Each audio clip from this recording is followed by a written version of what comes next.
2026 ஜல்லிக்கட்டு ஆரம்பிக்க போகுது. இன்னும் 40 நாள் தான் இருக்கு. வாங்க நம்ம மரக்கலைக்கு கொம்பு சீவிடலாம்.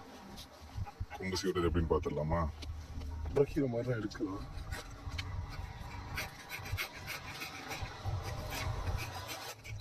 வருஷத்துல ஒரு வாட்டி நம்ம கொம்பு சீவிரமோ இல்லையோ, இந்த மாதிரி சைடில் உள்ள பிளர் வருஷத்துல ஒரு டைம் இந்த உள்ள பர்ரை கண்டிப்பாக எடுத்தே ஆகணும்.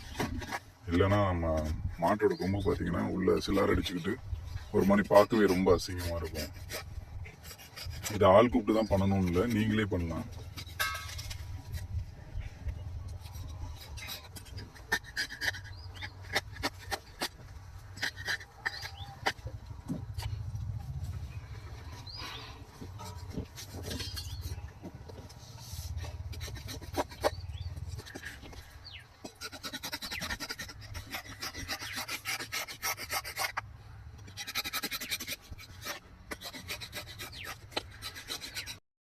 ஃபைனலாக பார்த்தீங்கன்னா எமரி பேப்பர் போட்டு தேய்ச்சி விட்றலாம்.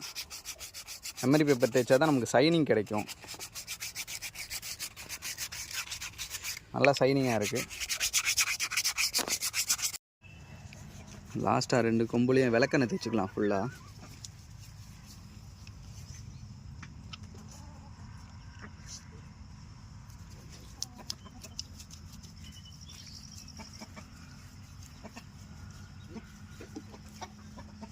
விளக்கெண்ணெய் தேய்க்கிறதோட நன்மை என்னன்னு பார்த்தீங்கன்னா, மாட்டோட உடம்புல உள்ள ஹீட்டு வெளியில் போகும், ரெடியூஸ் ஆகும். அதுக்காக தான் மாட்டோட கொம்பில் நம்ம எண்ணெய் தேய்க்கிறோம். பாதி பேத்துக்கு இன்னும் மாடு வளர்க்குறவங்க பாதி பேத்துக்கு எதுக்காக எண்ணெய் தேய்க்கிறோன்னே தெரியாமல் இருக்கும்.